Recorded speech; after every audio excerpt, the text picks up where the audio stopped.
Scott Schober here. Beautiful day in New York City. We're in Manhattan, the financial district, for an exciting event, the Cyber Investing Summit. Why don't we go inside and join the event? Come on. Today we're going to be announcing the Cyber Security 500 list. Can't wait to see who's on the list. Every year things change. Yes, we always know that there are vulnerabilities and threats, but what are the investors looking at as what are the next areas that we need to defend ourselves against? There's certainly a demand. Is the supply ready yet? So we want to see these ideas, but we also want to see what companies, what products are coming to market. And I think we'll see a lot of that today. Why are we here today? What brings us all to this event? Well, just a few weeks ago, reflecting back at RSA in San Francisco, many of us are familiar with that. I had the privilege of speaking there, and presentation after presentation, we heard about cyber breaches and statistics and the continual problems that we have in the world of cyber and how it affects each and every one of us present, be it as a consumer, as a company, as investors. Who would have thought that Facebook would be asking politicians for help with regulation? I know I certainly didn't. Rather surprising, is it not? Facebook just announced that there are another 200 companies that have been found that violate their data sharing policy. Did you buy Bitcoin? What did you pay? Did you sell? Everybody's talking about cryptocurrency.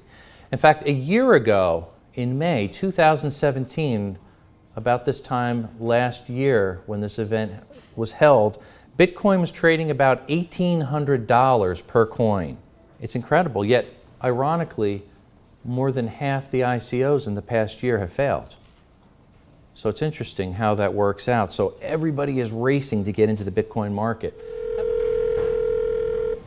So how can I help you? Hi, I'm calling to book a women's haircut for a client. I'm looking for something on May 3rd. Sure, give me 1 second.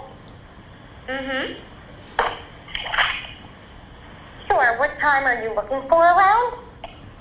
At 12 p.m. We do not have a 12 p.m. available. The closest we have to that is a 1:15. Do you have anything between 10 a.m. and 12 p.m.? Could you tell the difference? Which was human, which was robot? Tough to tell. I asked the 3 members in my household, they couldn't discern the difference. It was hard. Why was it so hard? What did Google do there that was so innovating? What they used was subvocals.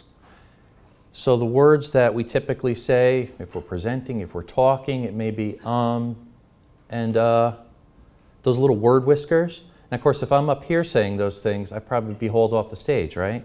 Yet ironically, Google adds that as a feature to their AI engine there, and they're actually praised. Why? Because it sounds so convincing. It's scary, but it's exciting at the same time. PGP encryption, it's been around for about 30 years. It's a secure means that we can email people encrypted files. And yet, then they're claiming that this has been hacked.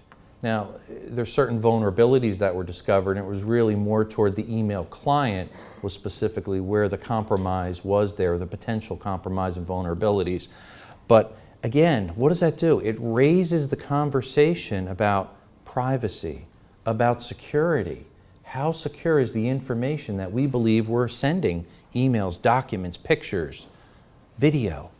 That's what happens. It stirs the questions and gets the conversation going. So yes, as I mentioned, the world of cyber in some ways and technology is turning upside down as there's constantly more breaches, more compromises that affect all of us, that affect our families, that affect our businesses.